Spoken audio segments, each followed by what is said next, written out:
Hallelujah और praise Lord. सभी भाई बहन को मेरी तरफ से जय मसीह। तो प्रिय, आज खुदा का धन्यवाद है कि आज हम आपके बीच में कुछ कलाम लेकर आए हैं।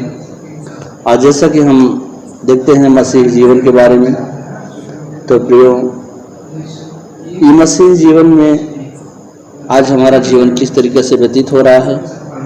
तो प्रियो, आज अगर वीडियो को सब्सक्राइब नहीं किए हैं तो आप वीडियो को सब्सक्राइब करिए और कमेंट बॉक्स में आप ज़रूर लिखिए कि आपको इस वचन के द्वारा बड़ी आशीष मिले, तो आपको वचन का अध्ययन हो। हम परमेश्वर का धन्यवाद करते हैं। आज की वचनों में हम चलते हैं प्रियो, मसीह जीवन के बारे में देखते हैं। जैसा कि हमें परमेश्वर का वचन बताता है यूहन्ना 17 के 19 पद में, और उनके लिए मैं अपने आप को पवित्र करता हूं। प्रियो, आज हमारा जो मसीह जीवन है वो पवित्र जीवन होना चाहिए। और जब भी हम पवित्राई के जीवन में चलते हैं तो प्रियो, परमेश्वर हमें बहुत प्यार करता है।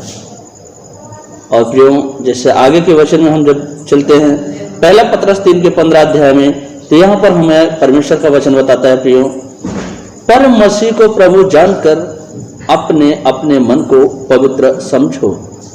यहाँ पर हमें परमेश्वर का वचन बताता है प्रियो कि मसीह जो जीवन होता है, और जो भी विश्वासी लोग होते हैं, अगर सचमुच प्रभु को अपना अंगीकार करते हैं और प्रभु जानकर उसे अंगीकार करते हैं, तो परमेश्वर उनके मन को पवित्र करता है। जैसा कि हमें वचन बताता है, अपने मन को पवित्र समझो। और पवित्रीकरण प्रत्येक विश्वासी के लिए परमेश्वर की इच्छा है। आज प्रभु चाहता है, क्योंकि उसका वचन हमें कहता है जैसे मैं पवित्र हूं वैसे तुम भी पवित्र बनो। तो प्रिय, यहाँ पर पवित्रीकरण प्रत्येक विश्वासी के लिए परमेश्वर की इच्छा है। जैसा कि हमें परमेश्वर का वचन बताता है पहला थिस्सलुनीकियों 4 के 13 पद में, 4 के 3 पद में, तो यहाँ पर बताता है 4 के 3 पद में, तो यहाँ पर बताता है क्योंकि परमेश्वर की इच्छा यह है कि तुम पवित्र बनो। प्रिय भाई बहनों, आज यहाँ परमेश्वर का वचन हमें कोट करता है और कहता है क्योंकि परमेश्वर की इच्छा यह है कि तुम पवित्र बनो। और पवित्रता और पवित्रीकरण के विषय में बाइबल हमें बताती है। तो आगे जब हम वचनों में चलते हैं तो पवित्रताई का मतलब क्या होता है प्रियो। आज जब हम पवित्रीकरण का अर्थ देखते हैं तो यहाँ हमें परमेश्वर का वचन बताता है। और जितने लोग आज पवित्रताई की दशा में मसीही जीवन जी रहे हैं प्रियो, परमेश्वर उनको बहुत इस्तेमाल करता है, अपनी महिमा के लिए इस्तेमाल करता है। जैसा कि भजन संहिता 4 के 3 पद में लिखा गया है, यह कहता है यह जान रखो कि यहोवा ने भक्त को अपने लिए अलग कर रखा है। यहोवा यानी परमेश्वर अपने भक्तों को अपने लिए अलग रखा है। क्यों? क्योंकि जितने लोग परमेश्वर की इच्छा को जाहिर करते हैं, यानी जितने लोग परमेश्वर की इच्छा पर चलते हैं, उसके वचनों के द्वारा जीवन व्यतीत करते हैं, तो प्रियो, आज परमेश्वर उनसे बड़ी मोहब्बत करता है, बहुत प्यार करता है। इसीलिए वो अपने भक्तों को अपने लिए अलग रखा है। और अपने लिए क्यों अलग रखा है? जैसा कि एक विश्वासी यानी परमेश्वर के द्वारा प्रभु के लिए अलग रखे लोग हैं वो, ताकि प्रभु की इच्छा के अनुसार उनका प्रयोग करें। तो यहां पर प्रियो, अगर आप परमेश्वर की इच्छा को जानकर अगर परमेश्वर के वचनों के द्वारा आप जीवन अपना व्यतीत करते हैं, इस संसार के जैसा नहीं, प्रभु के आत्मिक जीवन जिए, तो यहां पर लिखा है ताकि प्रभु अपनी इच्छा के अनुसार उनका भी प्रयोग करेगा। बाइबल के अनुसार हमें यह वचन मिला है। और उसके बाद हमें वचन बताता है, कोट करता है कि पवित्रीकरण का अर्थ अलग करना। पवित्रीकरण का अर्थ अलग करना यानी पहला नंबर परमेश्वर के द्वारा, और दूसरा परमेश्वर के लिए, और तीसरा पाप से, और चौथा पवित्र जीवन के लिए।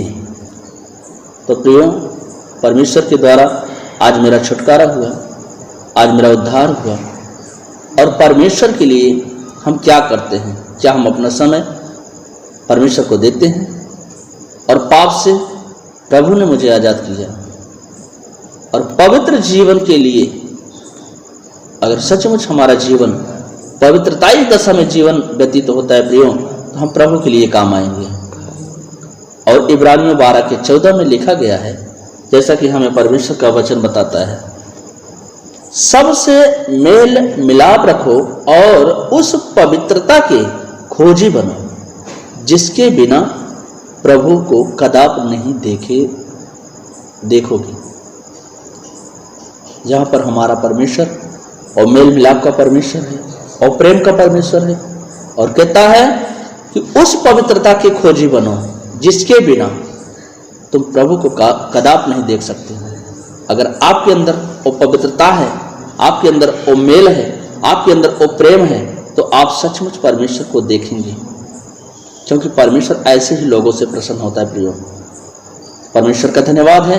और आगे के वचन में हम जब देखते हैं 2 तीमुथियुस 2:21 में, जहां पर क्योंकि हमें इस वचन के द्वारा आज प्रभु ने हमें कोट किया कि हम आपके बीच में इस वचन को लेकर आए, तो जितने इस वचन को सुन रहे हैं, खुदा का धन्यवाद है, प्रभु उनके जीवन बड़ी बरकत लेकर आए।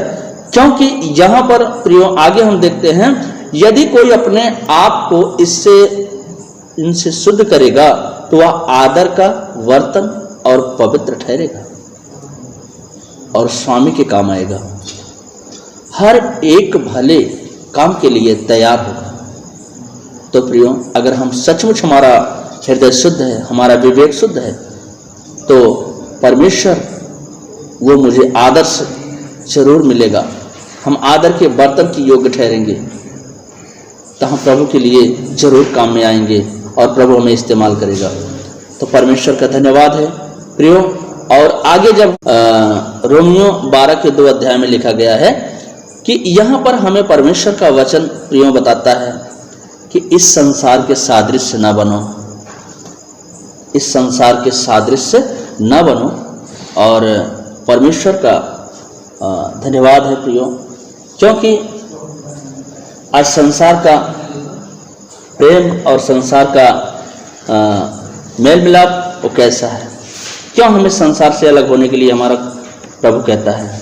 क्योंकि संसार का काम बुरा है, संसार की बातें झूठी होती हैं।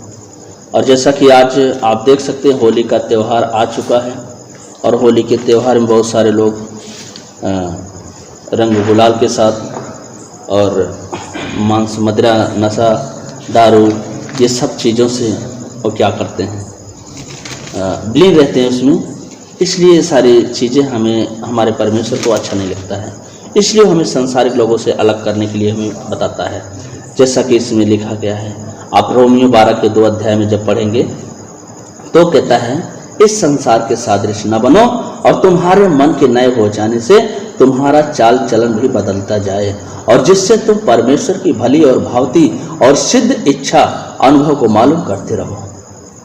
तो प्रियो, आज हमें यहाँ पर सचमुच परमेश्वर हमें इस बात को अपने कलाम के द्वारा समझा रहा है, क्योंकि मेरा चाल चलन अगर संसार के जैसा होगा तो फिर हमारे उसमें अंतर क्या होगा? यानी हम परमेश्वर के वचन को इग्नोर करते हैं, हम परमेश्वर के वचन को फॉलो नहीं करते हैं। इसलिए परमेश्वर का वचन हमें बताता है, तुम्हारे मन के नए हो जाने से। यदि हम परमेश्वर में विश्वास कर चुके हैं और परमेश्वर ने हमें अपने वचन के द्वारा हमें शुद्ध किया, तो प्रियो, आज हमारा विवेक शुद्ध होना चाहिए और हम पवित्रताई की दशा में चलते हैं और परमेश्वर के वचनों को फॉलो करते हैं, तो हमें ऐसी दशा में जीने की नहीं जरूरत है। तो परमेश्वर का धन्यवाद। और आगे लिखा, पहला थिस्सलुनीकियों 5:23 में और 24 में लिखा, शांति का परमेश्वर आप ही तुम्हें पूरी रीति से पवित्र करे और तुम्हारी आत्मा और प्राण और देह हमारे प्रभु यीशु मसीह के आने तक पूरे पूरे निर्दोष और सुरक्षित है। प्रियो, हमें इस दशा में हमारा खुदा देखना चाहता है।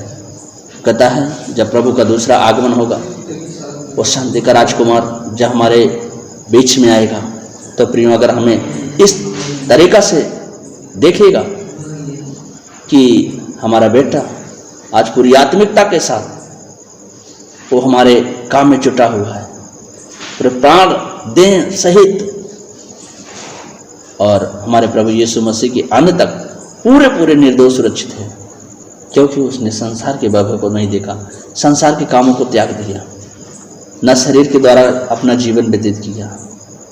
तो प्रियो, आत्मिक जीवन हमें जीना है और हम परमेश्वर का धन्यवाद करते हैं कि जितनों ने इस वचन को सुना है, प्रभु उनको बहुत सारी आशीष दें। क्योंकि हम एक वचन को लास्ट वचन में देखते हैं, क्योंकि यह हमें परमेश्वर का वचन बताता है प्रियो। यिर्मयाह 5:25 अध्याय को जब हम देखते हैं तो वहाँ पर लिखा, प्रभु ने इस बात को बताया कि तुम्हारे अधर्मों के कारण वह रुक गए, मेरी आशीष से, मेरी बरकतें, मेरी उन्नति कुछ भी नहीं होती है, रुक गई। क्यों?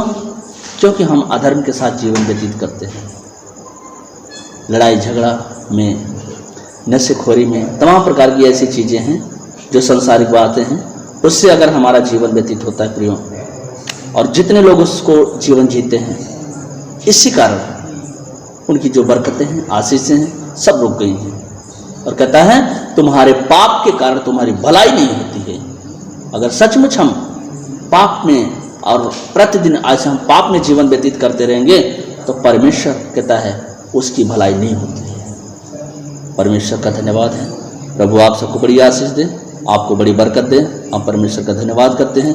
तो जिन्होंने अपने इस वीडियो को देख रहे हैं, प्रभु उनको बड़ी आशीष दे, और जो वीडियो को सब्सक्राइब नहीं किए हैं वो सब्सक्राइब कर लें, ताकि हम आपके बीच में ऐसे वीडियो लेकर आते रहेंगे और खुदा के कलाम को लेकर आते रहेंगे। तो प्रभु आप सबको आशीष दे। आमीन।